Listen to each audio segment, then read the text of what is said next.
The following is a presentation of the Nerd Complex Podcast Network.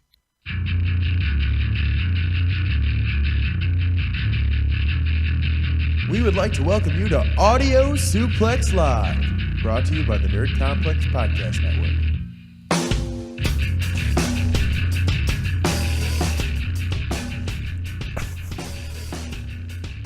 For once, I'd like to have an episode where we don't jump in with us laughing right off the bat. I know I wasn't laughing. You literally just chuckled. Because you looked silly. I always look silly. Making weird faces. I always make weird faces. Well, it's not that hard. Your face looks weird. I like to mock you are now listening to Audio Suplex Live. And oh, that's my voice? That's you. That's pretty good. So, that is actually Corey's voice at the opening of the show when you guys are listening, and it says, you were listening to Audio Suplex Live. That's Corey. Yeah, we went over this. Yeah. I recorded it at your last birthday party, and no one was there. That's why it echoes. Heel Corey, everybody. As always, I am your co-host, Travis Moore. We are here for another thrilling episode of Audio Suplex Live. And Corey, we've got some guests in the studio with us today. We do. We have some guests. We have the Deadly Alliance. Yes, we have dun, dun, dun. JJ Castillo, Criss Chambers, Northwest Ohio Wrestling. Welcome to the studio, guys. How we feeling? Well, I'm feeling good. Thank you guys for allowing us to come here. Absolutely. Yeah, right on. We were more than happy to have you guys on. So we're going to be sitting down with you guys today. We're going to be talking about Northwest Ohio Wrestling. We're going to be talking about indie wrestling in general, like the Ohio indie wrestling scene, and then kind of how you guys have additional jobs, as many guys in the indie wrestling scene do, both as like a trainer and as a booker, and kind of getting into that a little bit as well. So yeah, exciting stuff. Yeah, we'll get into that a little bit later on. We got some news that we want to go over first. But Corey, did I actually tell you the story that happened to me just the other day? With the tranny? No. The other story. No, I didn't. No. I got a full refund from that, by the way. So we're good to go. Oh, that's good. One. Okay, we won't worry about that. Happy ending to that one. So I'm walking down the street and somebody pulls me inside and goes, "Hey, aren't you Travis from Audio Suplex Live?" As happens all the time. And I go, "Yeah, absolutely. Would you autograph or something like that?" So I'm like looking for like where on the chest I'm going to sign or whatever. So this sounds very unrealistic. Yeah. So, but then they asked me, you know what? I love the show, but I don't know how to listen to it and how to subscribe to it. And I go, well, that's easy. You can subscribe on YouTube, which is where primarily I think a lot of people check us out. But it's also an audio show. I don't know if everybody knows this. You guys can subscribe on iTunes. You can subscribe on Google Play. Wait a minute. Are you advertising for the show a fake story? No, I'm telling you a story about me walking down the street and meeting a fan the other day.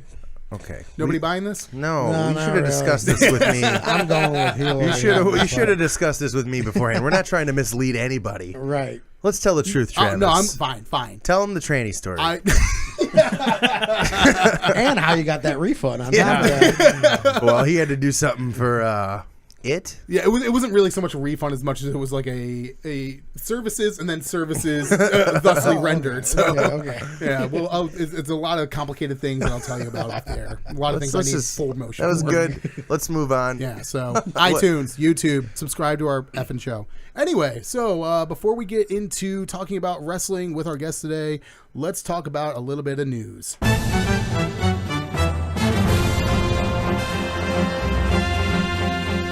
It's the news.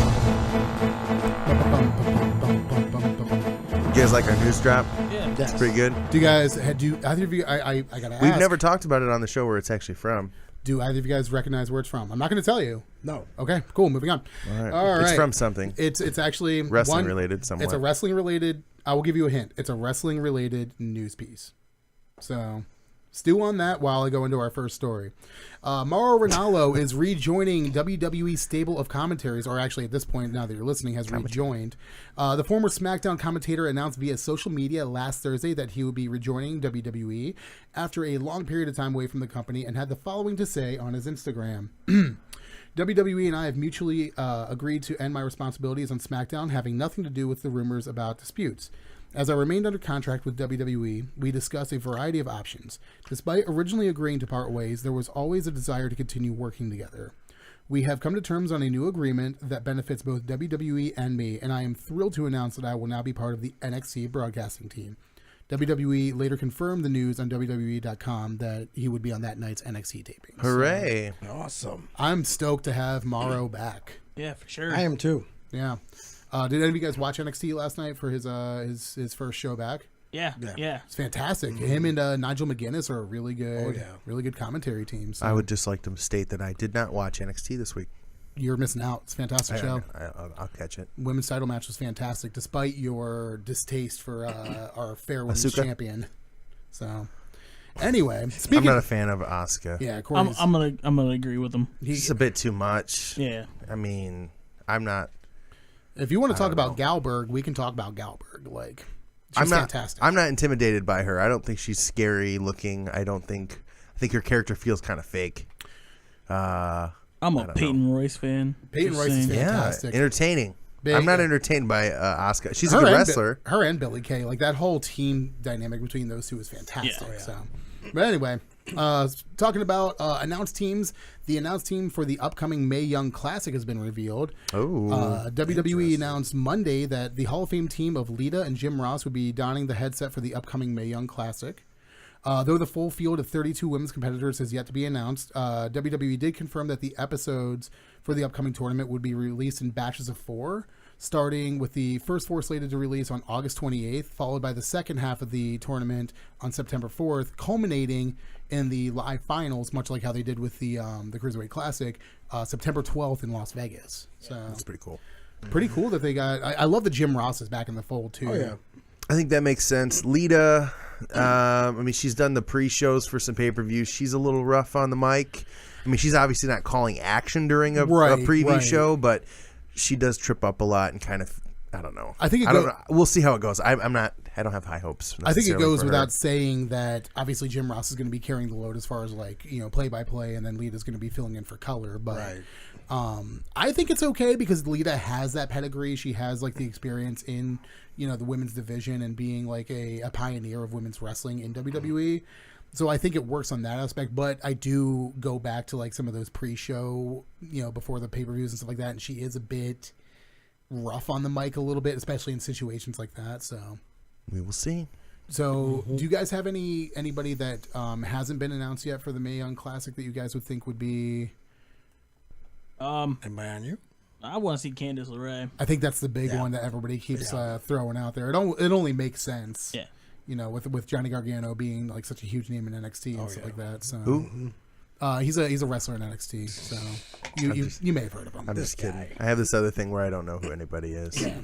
He was that guy that Tommaso Ciampa murdered. Oh, okay, yeah. The Chicago. psycho killer took care of him. Yeah, the psycho killee. So why are we still talking about this guy if he's been taken care of?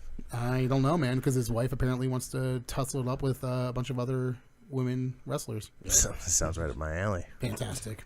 And speaking of tournaments, the last little bit of news we want to talk about this week is that Omega Okada 3 has an official date, and it's going to be set during the G1 Climax round robin tournament. So anticipation for the upcoming New Japan Pro Wrestling G1 Climax tournament reached a fever pitch when the full field of competitors was revealed on Monday. Highlights from the list include the proper return of Kota Ibushi, not to be confused with Tiger Mask W, totally not the same guy. Making his return to the G1 for the first time since 2015. The G1 debuts of Juice Robinson and Zack Sabre Jr. They will be in their first G1 tournament. But perhaps the biggest news was the inclusion of Kenny Omega and Kazuchika Okada, both in the B block of the tournament. So the way the tournament works... I was just going to ask you. I have no idea. So it's a round-robin tournament, and they have 2 blocks of wrestlers, and every wrestler wrestles every other guy in that block. Okay. And it's a point system. So you get 2 points for a win, 1 for a draw, and 0 for a loss.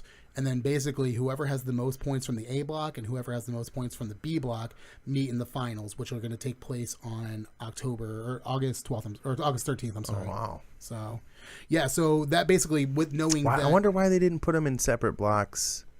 Because there's a lot unless neither of them are going to win. Because traditionally the winner of the G1 goes on to challenge for the title at the Wrestle Kingdom show on January 4th. Yeah. So this is kind of like their Royal Rumble win, essentially. Like they get to go to the big show and be in the main event or whatever.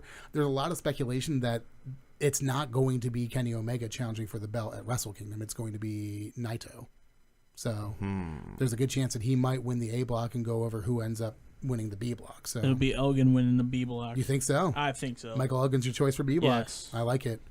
So that being said, World won't have to wait to find out when we're going to see Omega Okada 3. It's actually going to take place during one of the B block shows on August 12th. I'm thrilled. Here's a question I have: Do these matches have time limits? They do. I want to say is it 30 minutes for the G1? It's 30, yeah. Yeah. So. And so Okada 3 is going to be no more than 30 minutes. They have had time limit draws in the G1 before, and that's a point. Yeah, they each get 1 point each. I think in 2015. That actually 2015 or 2016. I guess that's a good way to get out of a lot of booking problems. Is just have them draw at 30 minutes. Right. So I did actually, because I'm super hyped for the G1, I did actually list out 5 matches. There's 90 matches for this tournament. I am any wrestling fan who watches all 90 of these matches. God bless you, and hats off to you for your stamina and willingness to watch all these matches. A lot of sleep loss. Yeah. And not to mention these things are all airing at 5 in the morning, 2 in the morning Eastern time. So. Which is where we're at. So I wrote down actually 5 matches, excluding Okada Omega, that I'm looking forward to. So July 17th, Kota Ibushi versus Naito in the A block. That's going to be a fantastic match. I'm a big Naito fan. Kenny Omega versus Tama Tonga on July 22nd. Who's excited for some sweet Bullet Club on Bullet Club action? July 30th, Okada versus Juice Robinson. I think Robinson's been kind of on a tear lately. He had a fantastic showing against Naito for the Intercontinental Championship about a month or two ago. Naito versus Zack Sabre Jr. August 4th. And he doesn't wrestle with knee pads. He does not wrestle with knee pads. Yep, not at all. And Michael Elgin versus Suzuki on August 5th. That is going to be a hard-hitting affair. If you haven't seen Suzuki, Corey, he's literally the motorcycle. No, he's the wrestler. Oh, he's the never open weight champion right now, and his whole shtick is that he's old and just beats the hell out of people. It's fantastic. He's a hard hitting dude. So yeah, that is all the news that we have for this week. So that's the news. All right. So let's switch it over to our guest here today. So we have JJ Castillo, Criss Chambers, the Deadly Alliance, as you guys are known as a tag. Yep. Let's kind of get into that right off the bat. So when did you guys start? Well, let's actually start at the beginning. When did you guys each individually first start getting into both wrestling as like a fan and wrestling as like, this is what I want to pursue as like a job and as a career? You want to go? You go ahead. Me? Okay. Yeah. Let's see. For me, I know people are going to say that I'm crazy because how could I remember this? Might add, you got to remember people have told me this numerous times. So right, I'm just going to go off memory. I'm going to just go off the statement. So apparently, ever since I was a little burrito, at the age of 3, my mom, she used to clean around the house and everything, but this little burrito kept complaining and crying because he wasn't getting attention. So mom couldn't clean in the house, right? So one day she's flipping through the channels, just trying to put cartoons. It's not working for me. Not at all. All right. She's flipping through, and wrestling just happened to be on for a second. I think it was like a commercial or something like that, and I was quiet. Well, then, it went over to the TV show that was going to happen, and I'm starting to cry again. So she's putting 2 and 2 together, and she happens to tell my uncles, hey, he stopped crying when wrestling was on. So they got the old VHS tapes and the old, rewind automatic thing and everything. So they start plugging that in and putting that in. Sure enough, I'm sitting there quiet as she's cleaning around the house. And every time it would end, she would take the VHS tape out and put it back in. And sure enough, I'm watching the next thing, and it'd be like the best of like the Ultimate Warrior, right, Hulk Hogan, Randy Savage, and that's how I started. And then as I got older, I would get all the action figures that would come out instantly. Yeah, like I remember my mom, she'd be like, let's go to the store. Here's a cart. Take whatever you want.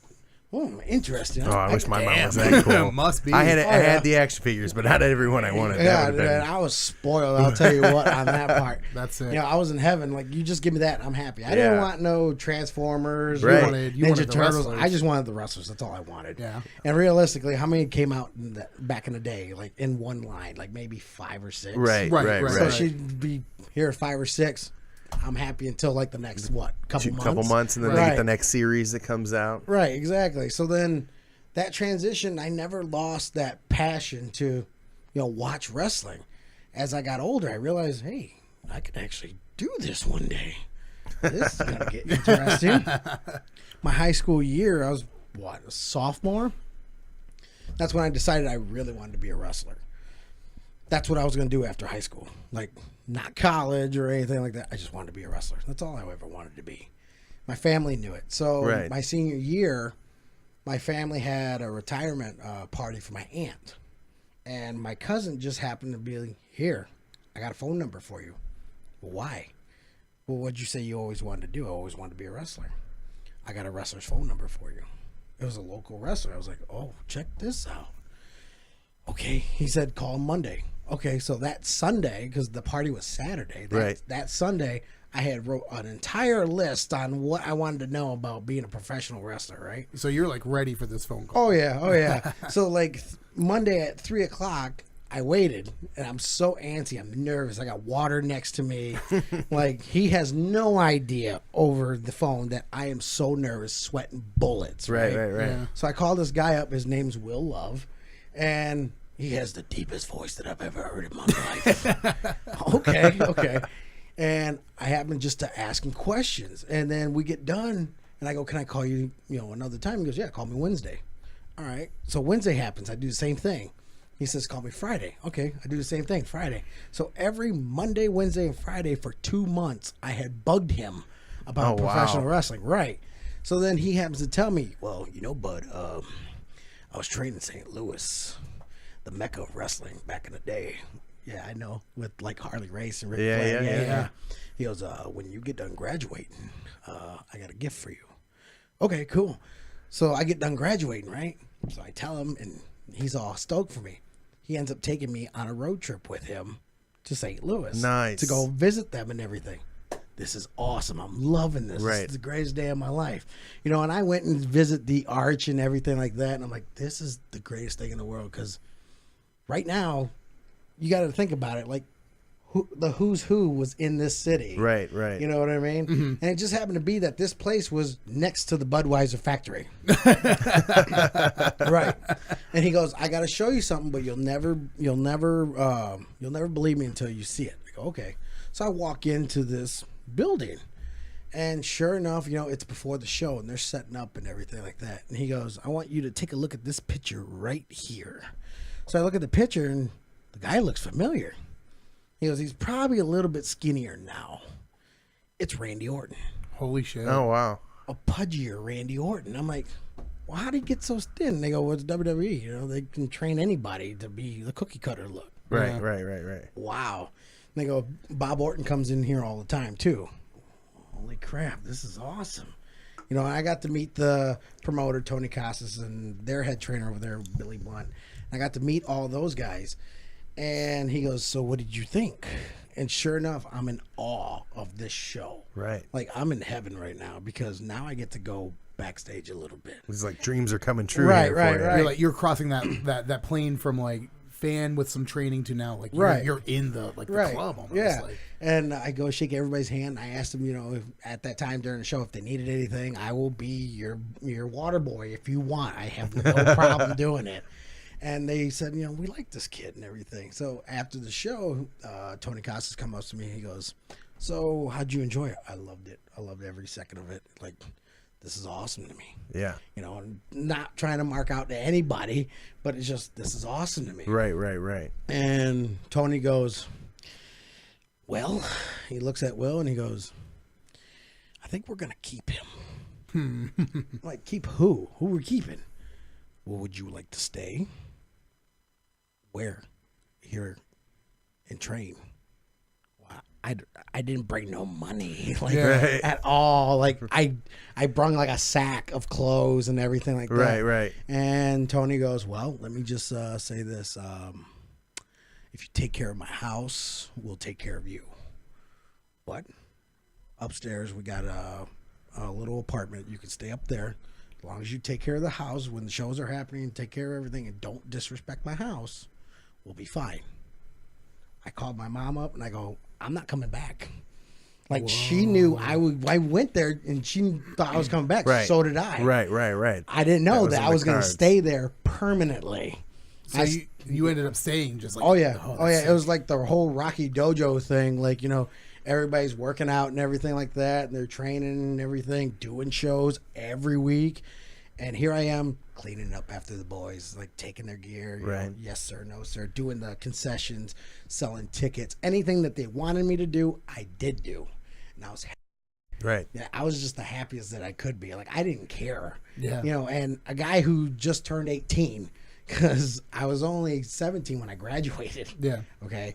I just turned 18 a month later after I graduated. Here I am at 18. Boom. I'm right here. Had you been to St. Louis before that point, or no? That was the only time I've ever been to St. Louis. So the first time you go to this city, you end up just like, this is where moving in. Yeah, it was like an offer. Like, do you want this? How bad do you really want this? Because apparently Will had been talking to them for the months that I've been talking to him. Hey, there's this kid that he's really into this. Like, he's asking the right questions. He wants to know. He wants to do this. Like, you could tell with this kid by just talking to him. Like, he's eager. He really, this is what he wants to do. Like, there's nothing else he wants to do. This is it. Take him. Show him. Because they showed him everything he needs. Right, because they showed him. And I was like, this is crazy.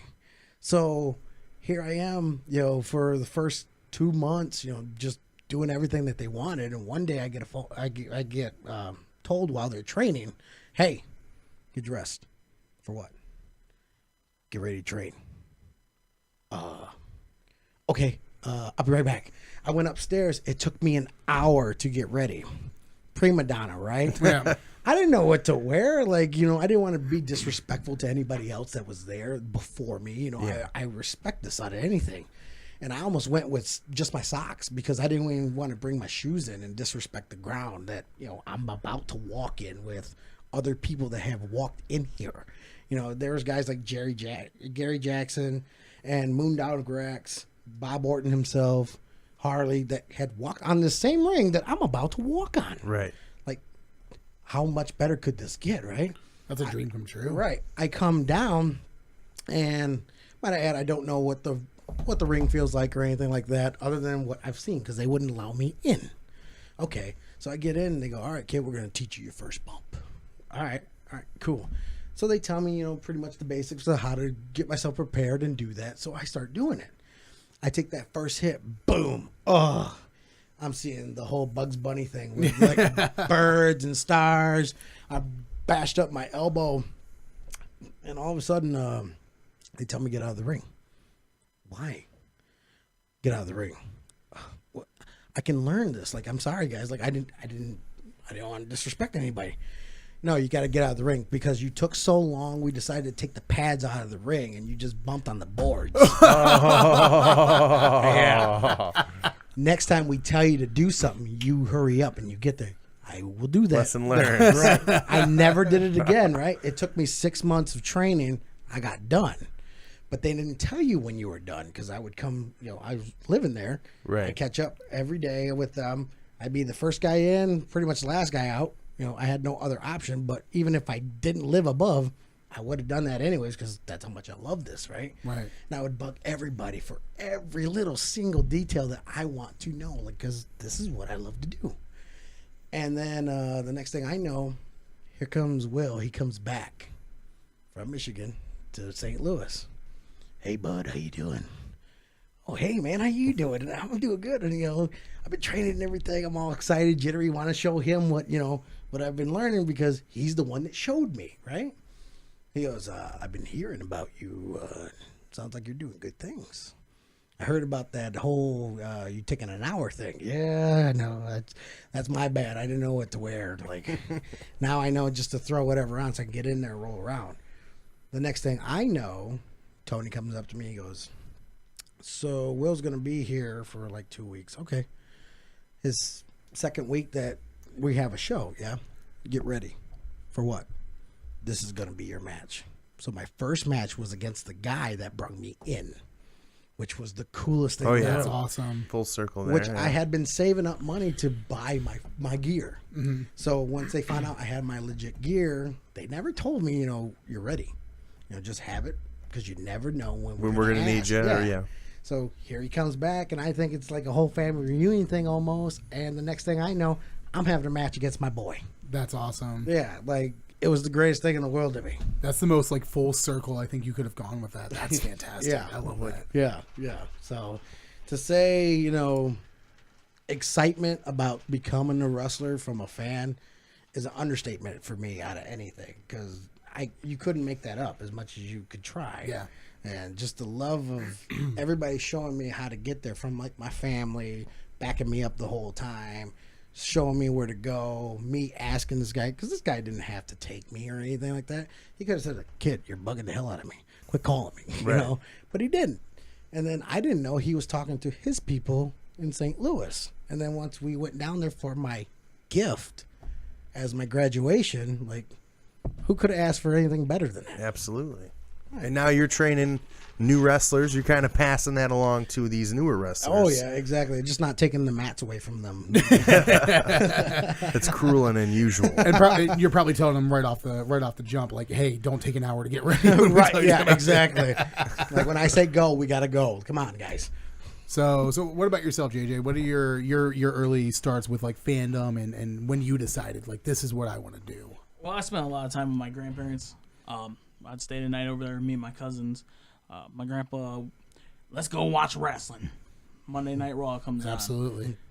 Me and my cousins in front of the TV, we're just watching. Dusty Rhodes comes out. Amen. My grandma goes, that's my boyfriend. So she was infatuated with Dusty Rhodes. As she should be. Dusty's, She had good taste. Dusty's in my top 5 of all time, without a doubt. So, just years and years of watching it with my grandparents, and then, me and my brother doing moves to each other. Of course. Yep. Brothers do that. Just years and years of watching it, and then finally seeing the independent scene, going to local shows around here. I remember going to Powerbomb, the very first show they've ever had, and MWF. And, just watching local guys. I think it was 2010. Yeah. I think Glass City Pro Wrestling Academy. Yep. Oh, yeah, I remember that. Yeah. My brother wanted to go train. Yeah. I had no interest in becoming a wrestler. And it was like, well, you're 15, I'm 18. I'll sign the paperwork for you. Right. And it was, he started training about 4 or 5 months later. Oh, not even 4 or 5, about 3. He stopped. Yep. Because it was interrupting school. Yep. And my mom, why your grades dropping? Why this? We kept it a secret for a minute. Oh, so they didn't even know. They didn't know until my dad found out. Like, he took us there. We walked a couple blocks, and he followed us. Oh, wow. MacGyver right there. Yeah. Well, he was like, well, why are you guys going over here 2-3 times a week, And my dad immediately pulled us. Like, I wasn't doing anything, but pulled him straight out of it. So a couple years later go by. He joins a local company here, WBW. Mm-hmm. Enter Chambers. Oh, okay. Yeah. Colt. He trained a little bit in WBW, 6-7 months. Yep. I would always go learn, even though I have no interest in wrestling, but Right. I'm there. Got familiar, got friends with Chambers and more of the guys, Jonte, all of them that were at the shows. I used to record the video for the promoter. Then it started. Colt got a booking down in Richmond, Indiana. Day of the show, the dude was like, well, my ring announcer, he canceled on me. I turned around, looked at Colt, and I was like, well, went up to the promoter. Hey, my name's Robert Lopez, and I heard you need a ring announcer. He goes, let me hear what you got. Introduced Colt. He goes, you got clothes? No. Gave me his credit card. Go to Walmart. That's Get funny. clothes. You're my ring announcer. Sure Nice. enough, went to Walmart, got clothes. Shirt and tie probably and all that. All yeah. that. All black. Oh, that's awesome. My first job professional wrestling was ring announcer, and that was for Visionary Championship Wrestling. Really? Unreal. In an all-black suit. Yeah. Yep. That's And awesome. free, too. And it was free. Yeah. And at Walmart. I gotta have It was my pay for the show. Oh, yeah. That's worth it. Yeah, for sure. It was got- awesome. Oh, yeah. I gotta ask, do we still have the suit? I still have the suit. Of course you do. I still have it. fantastic. Oh, awesome. He wore it to his wedding. Yeah. I did not. I did not. So awesome. So you guys basically hooked up at that point then. Tell me where NOW kind of came into the picture. After a couple of exchanges with the promoters around here, about teaching me investing, such things along those lines. I was denied by both.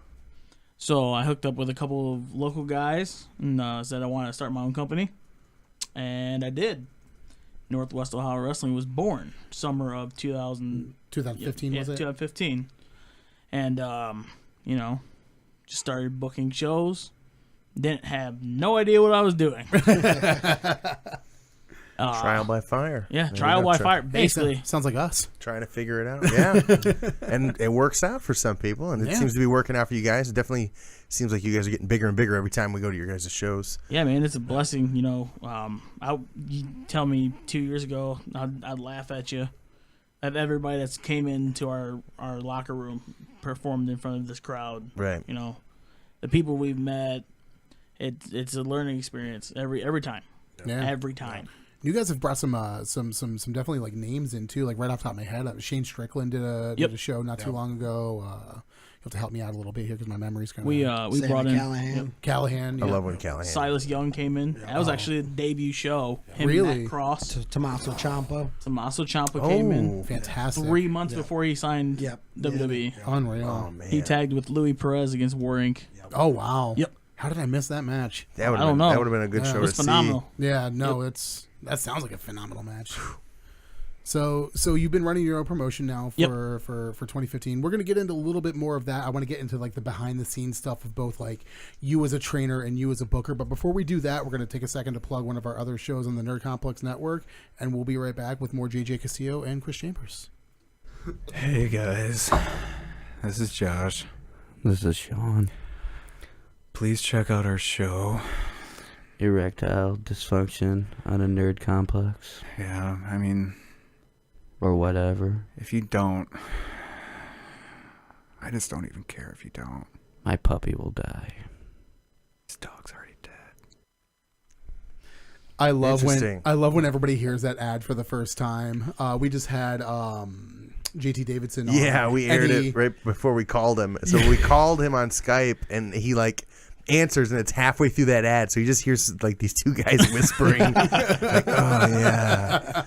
It's actually two of the funniest dudes I know. It's our buddy Sean Paul and his co-host Josh, who you guys can see on our pay-per-view pre-shows that we do usually on Sundays. Yeah, he's fantastic. They're hilarious guys. If you guys get a chance, it's like pop culture. Yeah, they just talk about movies and stuff. And things that are going on. Did they get to the point where Josh is And reading dicks. the Bible on air yet, or no? Wow. Okay. What? He's going to read the entire Bible this summer. Yeah. He's So, not yeah. a religious guy by any means. Right. So he's just Erectile I don't know, dysfunction he's on the trying Nerd to- Complex Network, guys. Make sure you give him a like and Trying to subscribe. Yeah. Like that. So when did you, Chambers, when did you really make the transition, do you think, that where you're like, you want to take what you've learned and the experiences that you've had and turn that into training? Let me see.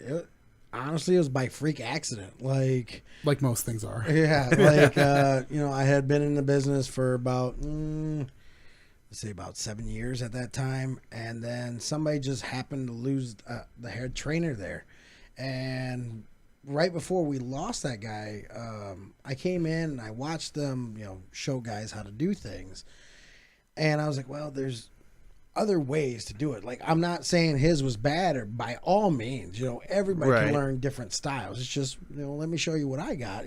I did come from a different place. A lot of people think that I live in Ohio, and I don't. I just come here a lot. I just happen to be trained somewhere else and live somewhere else. I just come to Ohio a lot. A lot of my buddies are all here. Yeah. Can't help it. But what ended up happening was the guy just happened to say, "Hey man, you want to run training one day?" Well, okay. He's like, "We lost our head trainer. Like, we need somebody." Okay, all right, I'll give it a shot. And I sat there and I was rolling around with the guys, and then it just ended up sparking like little by little. And then the guys were telling him, "Hey man, we actually like how Chambers is training us. Like, this is a whole new revenue. Like, let's do something with this." All right. So the guy happened to ask me, "Hey man, do you want to be the head trainer?" Man, by all means, I don't think I'm that great. Like, come on, man. I'm just this little kid that went to St. Louis, for crying out loud, sweeping and mopping and all this other stuff. Yeah. Like, I didn't think I was any good to even train some kind of kid, but I'll give it a shot as much as you want. Well, the boys love it, so let's do it. So I started doing it, and it just ended up sticking. And then other promotions found out, hey, he's actually a head trainer. He's actually pretty good. Like, there's a couple kids out there that, are doing this. All right, my name's getting out there little by little with each guy. I'm happy with it. Some have stayed, some have gone for different reasons or whatever. But realistically, that is the whole reason on how I became a trainer to other people is by accident. Right. Just kind of fell in your lap. Right. And that's, dude, honestly, like sometimes the best things that you do in life are the things that you just stumble into by accident. Like just like the ones that you like, I have no idea what I'm doing. I have no idea if this is going to turn out well. Right. But you know what? Caution to the wind. Let's do it. Just go blind into the abyss and see what happens. That's pretty much it. But now you get to sit back and you get to see kids that you have taken your knowledge and given to, and now you get to see them succeed. Like I'll reference, Alex Jordan and the Natural Aces who we've had on the show here. Yep. There's two prime examples of people that you've had a hand in molding and training, and now you get to sit back and watch them, have success. Oh, they're blowing up, and they're not even anywhere near the potential where they should be. Like, they're just getting there. And once, they keep going along with other guys like, Alan Graves, Johnny Crassie, another, NOW student. Like, those guys, they're all going to just run, and if they keep going, they know out of anybody that I always say expand your mind. By all means. There is not a Bible on how to be the perfect wrestler. Right. Everybody has a different way, a different story on how they got into this business. Right. Go pick everybody's brain. And you can learn so much from different people. Exactly. If you just go one trail, you're only going to be, a tunnel vision, person. That's it. But if you go and expand the world and just figure out how this person got here and how this person got there, man, it will elevate you to the 5th degree. Like, even just sitting there on the road trip, just picking guys' brains. I remember I used to do that all the time. Yeah, that's got to be one of the benefits of being on the indie scene as opposed to being a guy who's at the Performance Center with WWE, where if you've never had any training, that's the only training you really get. Yeah. Whereas in the indie scene, you're going all around the country. Right. You're not just learning from the guy who trains you, but you're also learning from the guys that you're in the ring with, and the guys that you're meeting at the shows, and the guys that you're traveling with, and stuff like that to shows and stuff like that. And they've all been trained differently, so it's all like a melting pot. That's awesome. Yeah. So you run the training side of things, and we've got, like you said, your Alan Graves and stuff like that we have now coming out. And now what's cool for you as a booker is that you now have a platform to take these guys that you're molding, and then you get to kind of basically showcase them. Right. So let's talk a little bit about, so you're starting to book shows for NOW. Yep.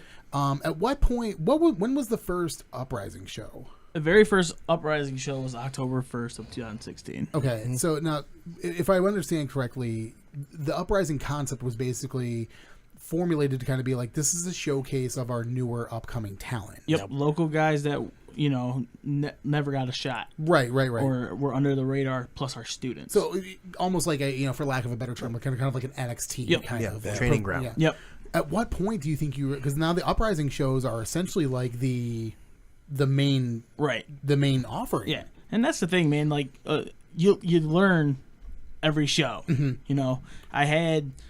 was gonna run 2 times a month, and then it started getting hectic with me becoming the in-ring guy. Yeah. Going, learning, and then having to book the shows. Yeah. So what I've done is run with the Uprising.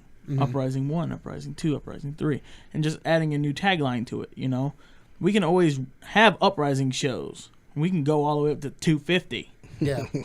That's the fun part. Look at UFC. You're right. That was exactly what I was thinking about. Yeah. But you can also have, like, your second show. You had 3 big shows a year where you bring in your names. You can hype up, like, we got Glass City Havoc 3 coming up in October. That's the 14th.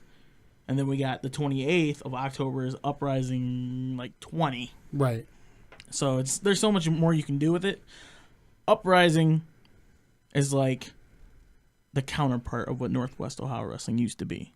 It's the new platform of our professional wrestling. Because it's taking off. Yeah. So gone are the way that we used to book shows. And right. now because we have this platform, we have so much good talent that you guys are now able to use Uprising as like the default platform. Correct. So that's awesome. So let's talk about some of the.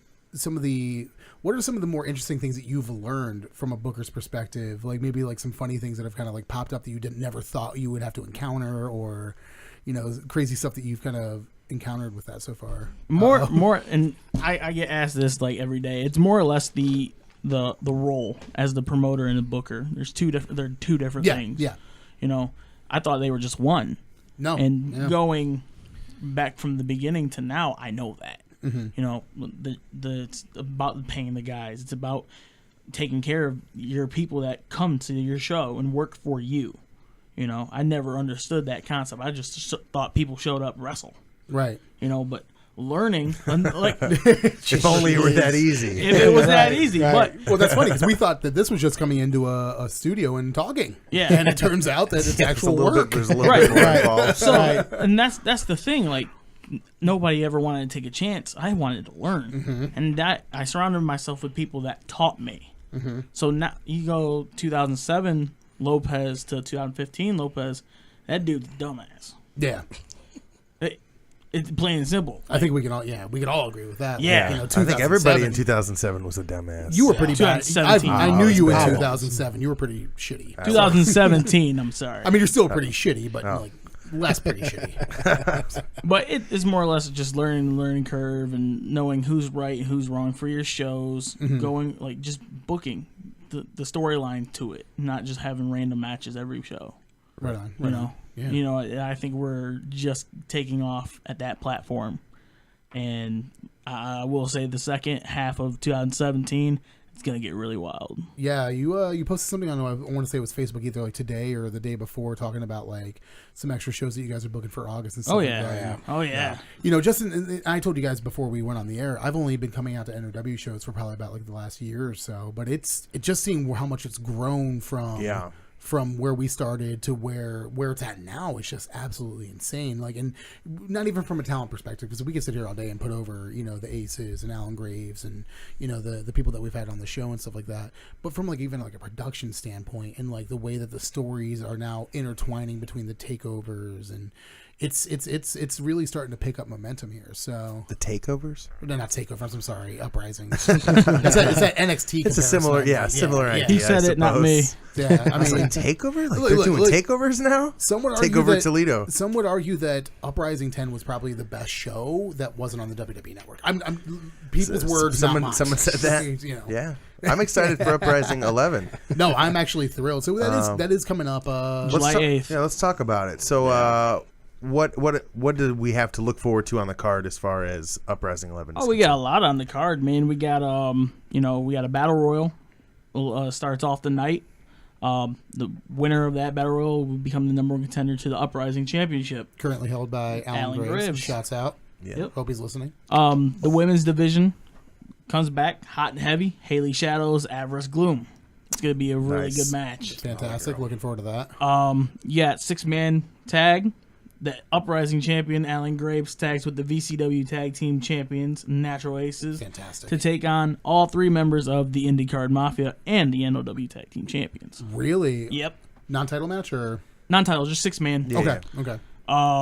Man, I was hoping we could see dual champions between VCW title versus title. Yeah. Well, IndyCard Mafia has sent me a very, very strong worded email how they want the VCW tag titles. Oh, really? So we're gonna have a sit down and figure it all out. But what else do we got that night? Colt Daniels, NOW Heavyweight Champion, will be in action. We have New Japan Wrestling's very own Michael Elgin, Big Mike, coming in, and he's gonna go to war with Dre Jacobs. Soon to be IWGP US Champion Michael Elgin. Hopefully, yes. Yeah, let's hope. Him and not to go back to this, but him and I think Juice Robinson are my two picks. But anyway, yeah, man, and then the main event, 5 men, 1 briefcase.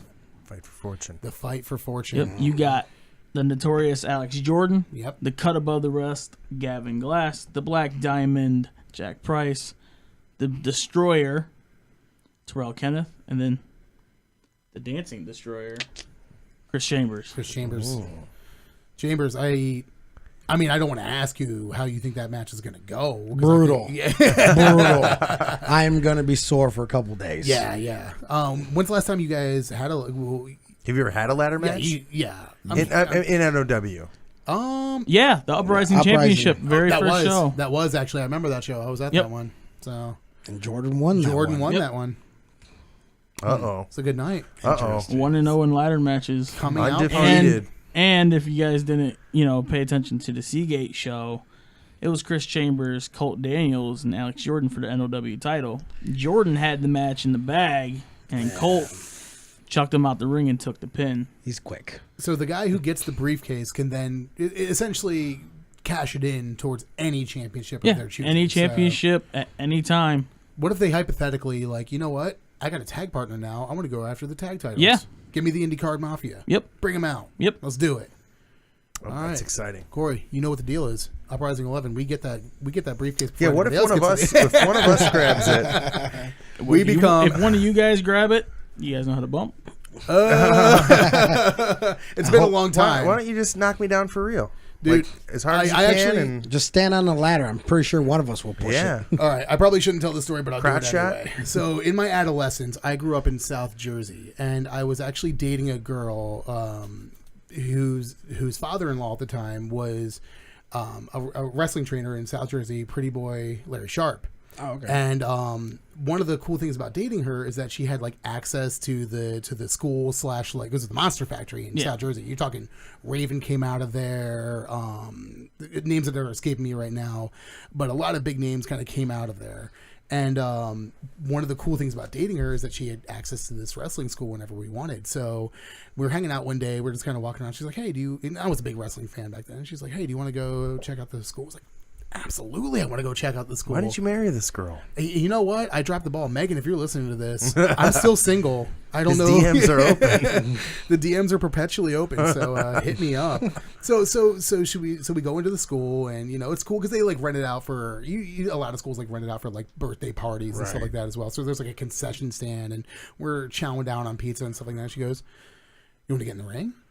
Absolutely, I want to get in the ring. First thing I did was literally a fucking senton off the top rope, and I guess back bumped, and I will never forget it. I think that was the first time that I was like, this would be super cool, but this is also Your 100%. first bump was a senton off the top rope. I was like, this is 100% probably not for me. So, maybe now, I don't know. It's been a couple of years, but I'm sure you're in better shape now than you were when you were a absolutely The Northwest spry young Ohio man. I was I think I was 15 at the time. The Northwest Ohio Wrestling Training School is now accepting students. Oh, Yes. nice little plug there. So if you guys are listening and you want to become a professional wrestler, hit the guys up at Northwest Ohio Wrestling. So Okay, well, let's talk about that. What do they need to do to just contact you via Facebook or? Yeah, you can hit me up, Robert L. Lopez on Facebook. You can message the Northwest Ohio Wrestling fan page, or come to a show. Check us out at intermission. I'm always walking around, man. yeah, Yeah. you'd be Hitting hard up the to fans. miss. Yeah. Yeah, well, calling me fat. No, I'm saying that you're a presence pot at the calling show. the kettle Yeah, I like to Yeah. make sure everybody's having a good time, man. I prefer robust, thank you. Robust. Robust, dude. Healthy. So, yeah, Much more so than when I was 15, taking senton bumps off the top turnbuckle like an idiot, trying to impress girls. So, Where does that take place? Where does the training for that take place? right now we are in the process of finalizing the building, which Nice. I will announce. Okay.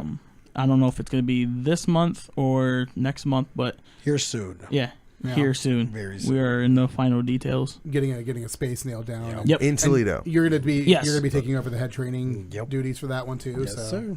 fantastic. Very exciting. So Well, what are your favorite parts of the training process? Do you think you have more fun showing more character stuff and getting guys into figuring out who they are as a character, or do you think, because it's a 2-part thing, as a Right. wrestler, you're 1 part character, 1 part worker, Right. So My thing is I want to get to know you.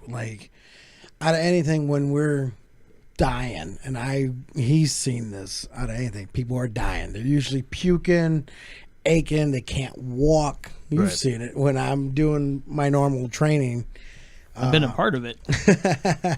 This is true. I have a thing. I say, I don't care if you die, just don't quit on me.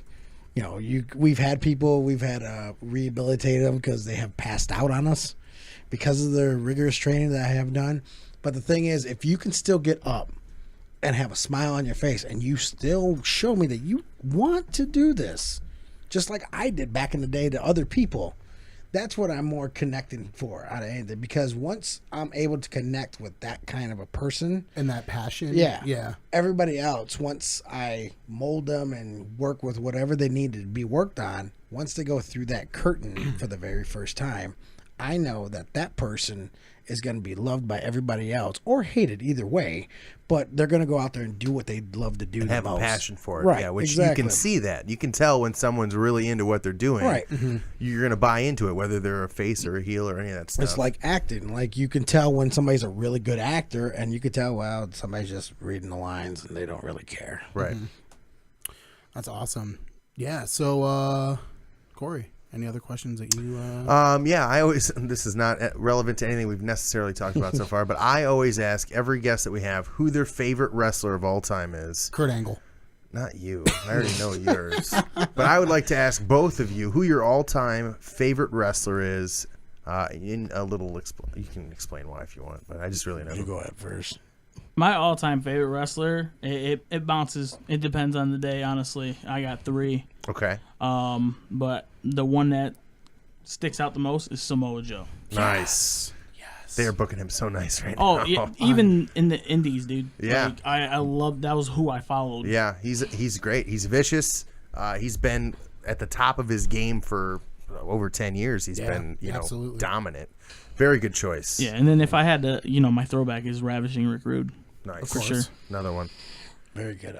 Me, when I was that little burrito, mine was always Hulk Hogan at that time. But when I got older and started to learn how to actually do this, my ultimate favorite, and you guys can see it in my work, is the American Dream, Dusty Rhodes. Absolutely. That is my number one guy out of anybody. I will argue you to death on why Dusty is great. I was watching the Hard Times promo the other day. Yes. And like even to this day, how many years ago was that promo? Oh man, that was like what, 83? 3, I think. We're it was? looking at 30, 30, over 30 years. Yeah. So I'm sitting there watching it the other day, and I'm still like, that passion and that ability to make a crowd connect with you just through your words. He didn't even have to get in the ring for that. Like he's just like, that is because we got into a debate the other day. Was the 6-year anniversary of the CM Punk pipe bomb promo, which is, I still put that up there in like my top 5 promos of all time, but it will nothing will ever surpass the Hard Times promo. Right. Like that is like the. And the other thing I loved about Dusty is that, he wasn't the average wrestler. Like he didn't look like everybody else. He looked like everybody that was behind the rails. Yeah. He just was your normal everywhere guy. You can't have, if everybody's a muscly bound guy, then nobody's special. Right. And that's, so you got to have, everybody. Right. All and shapes what and makes sizes him, and all that stuff. Yeah. And that's what gets that connection to him, because you're watching it as a fan and you're like, wait, he's not chiseled out of marble. He doesn't He's the look son like of a plumber. He's the son of a plumber. He's a common dude. Like he's a common man. Like as the theme I'm a stated. common man.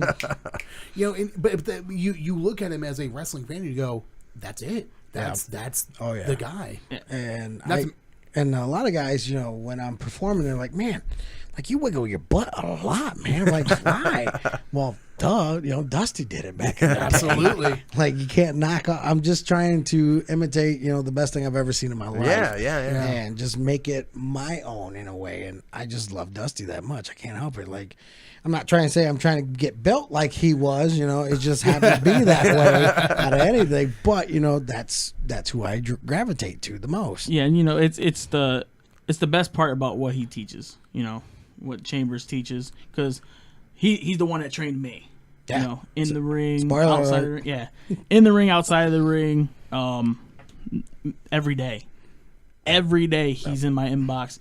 What did you learn? What is this? This. That's awesome. It's like every road trip after we get down to the promotion and we're heading home with, guys like we said, the Natural Aces and Jordan and us in the car. I'm like, all right, so what do we learn?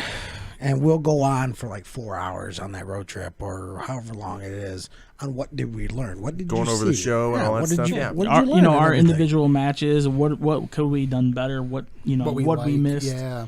What we liked. Yeah. What we didn't like. What can we do at the next one to perfect what we messed up. And you know what's funny too is like, and I've been a manager like in my actual grown-up job for many years, and it's almost like the situation where like if you ask somebody like, what did you do well, or what do you think you did well, and what do you think you could have done better, they know already. Because if they're passionate about what they're doing and they show an investment in what they're doing, they will flat out tell you like, oh, I could have probably done this better, and I probably could have done this better. But my students know that when I see that they make a mistake or something, I'm not a guy like some other guys that will go up there and yell at them and belittle them and tell them everything that they've done wrong. I will sit there and be like, all right, so what did you do wrong? Like, you tell me, so that way I can see. Are you really expanding the mind out of anything, or are you just, looking at that one tunnel? What are you learning? And after they tell me, I'll be like, all right, but what did you think about this part? Like, what did you think over here? What did you think over there? Then they start talking, and then the mind just ends up expanding. Then they start asking questions, and then it's one thing after another after another. It's like the Aces in Jordan, they'll pick my brain like no other. And I love it to death because they always want to learn. Like a sponge. Like, you always want to learn. Graves does the same thing, and so does Carrazzi's. Like, they'll ask me, hey, man, you got a second? Heck yeah, I got a second. I don't even care if I'm eating food on my table right now. I will sit there and answer your question, like Avarice. Yeah, it seems like these guys are very hungry to learn. Like Avarice, like numerous times I was on dates, okay? Okay, she would hit me up and be like, hey, do you have a second? Absolutely. And I might be buying a ticket to watch a movie. Yeah. And the girl I was seeing at that time was like, what are you doing? Like, I'm teaching. Can't you put your phone down? No, because I always tell them this is available 24/7. I don't care if I'm sleeping, my kid could be sick or whatever. I will take care of what my student needs to know because that's my number one priority. that's awesome. And to see you get that return and passion from them has got to be all the reward. Oh man, you don't even understand. Like I just glow and smile every time I'm watching them. That's like so awesome. You should have seen them at the EHF show when the Aces were going. Like they had one of their best performances. And he's over here. Yeah. A couple of the guys were like, who trained those boys? Well, hi. You got a big old grin on your face. You're like, let me tell you. Yeah, and they're like, dude, just want to thank you so much for showing those guys. I go, I didn't show them everything. They're still learning. Like, this ain't over. Like, this is only, their first year? They're still continuing. So let the boys keep running. Like, they're going to get good. Like Jordan, like Graves, like Crazy, like JJ. They're all going to get better one way or another. So are you the person we can officially credit for Sam's Spinebuster? Because I have put over his Spinebuster so much in conversation with him. Or here and there. It's just the more of like, I'm like I said, when I'm training the kids, I'll tell them, hey man, you go home, give me a list on what you want to learn. I'm not going to tell you. Right. And they're like, what? They're confused. Like, why? Why would I tell you what to do? Why would I, give you marching orders? This is your playground. You're finally in. What do you want to learn? Right, exactly. What have you always wanted to be able to do? I'm pretty sure when we all had the wrestling games back in the day, we didn't all create the same creative wrestler to go on into the game. We all picked the cool moves and everything like that. Yeah. Everybody was different in one way or another. So why don't you tell me how you want to build you? And they would come back, hey, Chambers, I want to learn this move. Okay, we can do that. That's fine. Let's go do it right now. I'll show you how to do it. Nice. And they're like, oh, okay, well, Chambers, I'm going to change this. I don't want to do this part anymore. I want to do something else. I feel more better with that. All right, fine, let's do that. I will never tell you no. I want you to learn. The only best way to learn is to go on your own and expand the mind. I will always be there, but I'm never going to yell at you and tell you this is wrong. You shouldn't be doing that. Go learn. Learn from your mistakes and keep going. I did. Awesome. Everybody else would. Yeah. So what else? How else to be better than to learn from your mistakes? That's fantastic. So, all right. You want to drop the NOW dates? Yeah, let's get all the information for that absolutely. stuff. Tell us what we can look forward to. All right, guys. So for July 8th, we will be at the Believe Center for Uprising 11, Fight for Fortune. Yes. And then Uprising 12 on August 5th. We'll also be at the Believe Center. We have our second music festival of the year, which is a big I opportunity. saw that actually For NOW. We will be at Keepers Fest, and that's on East Broadway at Booner's Bar. Okay. Yep, and there's already one match already on there that you got so far. Yeah. Yep, and it's Criss Chambers versus Louis Perez. Yep. Louis Perez Part 2. We also got a couple other matches we're going over. August 26th, we're finding a venue. We might actually find a park, but NOW will be hosting Uprising 13 Monsters Ball. Oh. Not the match, but it's about to be his ballroom as the Monster Abyss will make his NOW debut. Fantastic.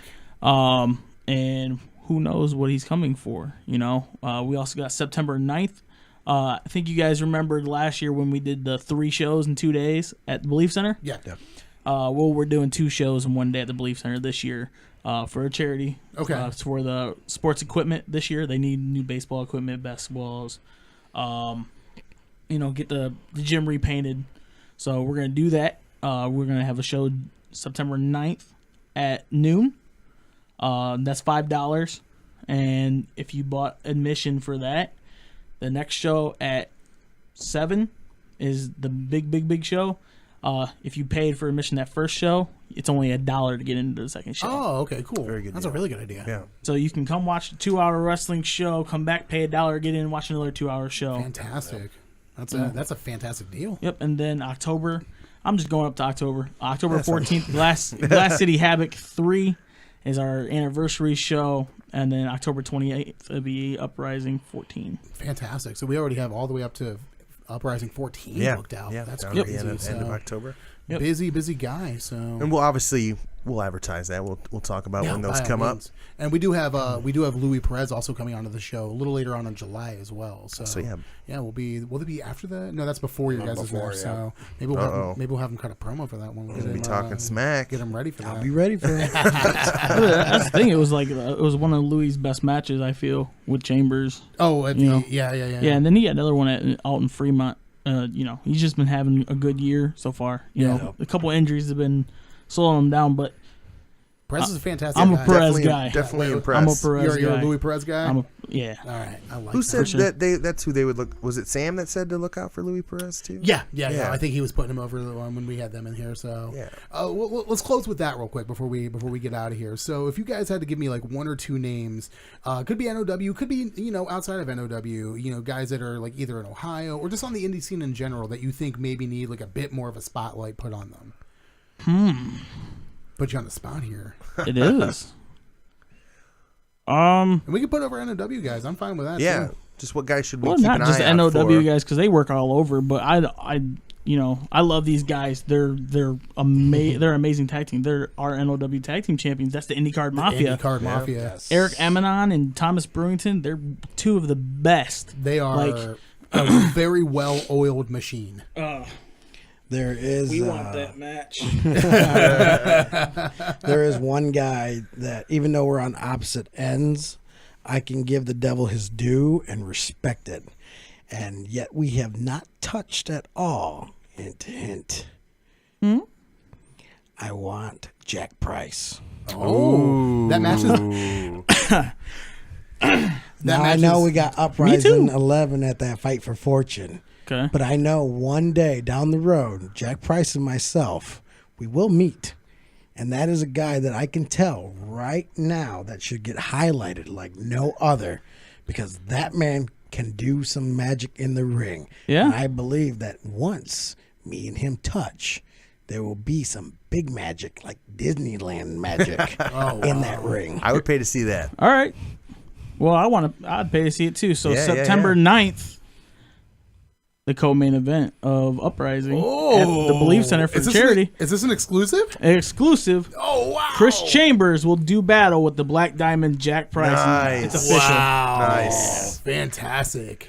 Look at that. We're getting matches booked. We're getting. I'm a big fan of Jack Price. No offense. No, I'm taking. So am I. That's why. Jack Price. It'd He's be a got, good match. he's got some good moves. I always want to he's go came against out. the Yeah. best. He's on a roll. He's got a mouth on him. I like it. I always want to go against the best, and why not prove it? Yeah, that's exciting. Well, let me thank you guys for making it to the show today. We're gonna plug Facebook and Twitter and all that stuff. So once again, where can everybody find you guys on social media? Find me on ChrissChambersFacebook.com, or you can find us on the Deadly Alliance page. Yeah, or you can find me on the Real Deal JJ Castillo fan page, JJ Castillo's Facebook page, Robert L. Lopez for Northwest Ohio Wrestling information, Northwest Ohio Wrestling, and the Deadly Alliance. Yes. Fantastic. So you guys are open for bookings in other promotions yeah. for your They tag wanna team. go. Yeah. Yep, we're willing to travel. We have gear, professional resumes, links, promo Photos, pictures. everything. Awesome. You want your show to be a little bit more deadly? Look no further, Exactly. because we're the real deal. And this was the deadliest episode I think we've had of Audience Suplex. Although Quite nobody possibly. went through a table yet, so I'm working on it. Well, someday we have to get a little bit thinner table for that. So let's go ahead and plug our stuff real quick, partner. You can follow us as always on Twitter, Facebook, Instagram, Audio Suplex Live. You can follow me at XDrTX on Twitter, Instagram. DMs are open. Megan, if you're listening, I'm sorry about everything. Do it. You know, I'm a changed man now. Find him. 15-year-old Travis was different. Find him. Yeah. The Megan, man has changed. He's in Toledo, Ohio. Find him. I'm doing a wrestling We're show. gonna have to do that as part of a segment someday. We're gonna try to rekindle your love. Yeah, there you go. If only. Corey, And you can find me on Twitter, heel_Corey. Joe's giving us the go home signal here, so we're gonna go ahead and put a plug on this episode. Make sure you guys join us next week for the first ever Thus Far Awards, That's awarding right. the best in the year thus far. So we will see you guys next Thursday. Have a good week.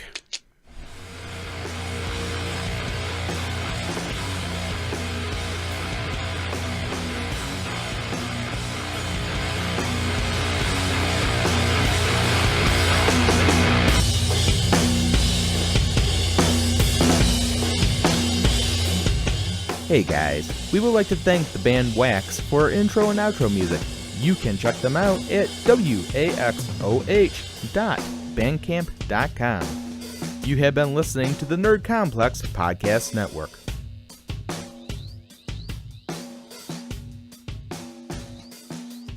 You've been listening to the Nerd Complex Podcast Network.